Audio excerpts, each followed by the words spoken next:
The first part of this prescription to keep the heart healthy is the salah. The salah is the oxygen of the heart. The second is the adhkar. I advise everyone to download an app called My Dua.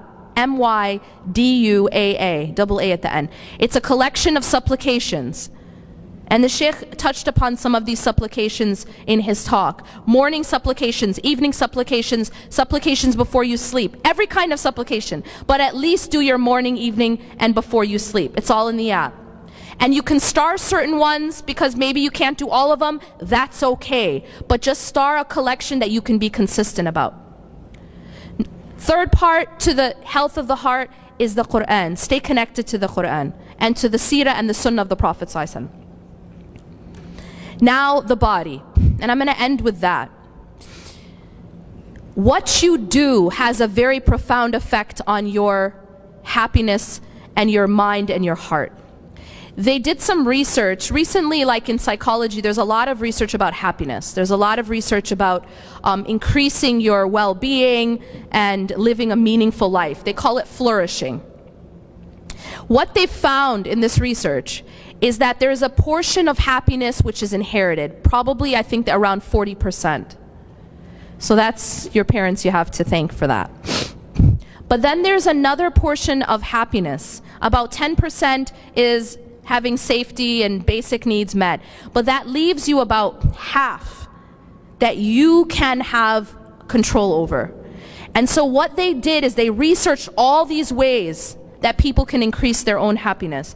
And here is the summary. You guys ready for this? It's very interesting. They find that this culture that we have of indulge yourself, right? Live it up, it doesn't make people happier.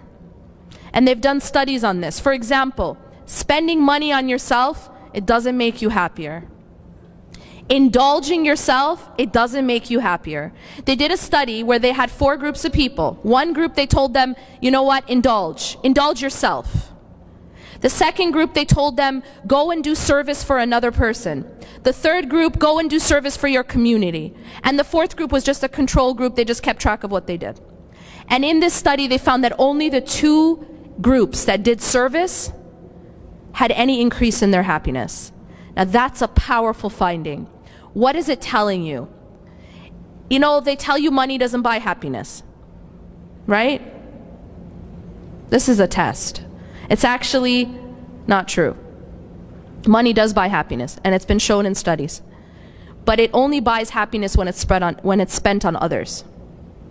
Money actually buys me happiness when I spend it on others. But when I spend it on me, it doesn't.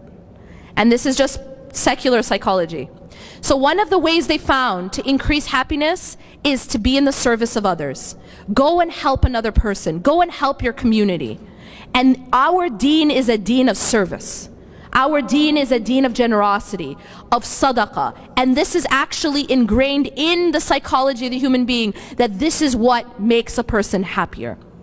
Lastly, they found that one of the most effective ways to increase happiness is the regular practice of gratitude.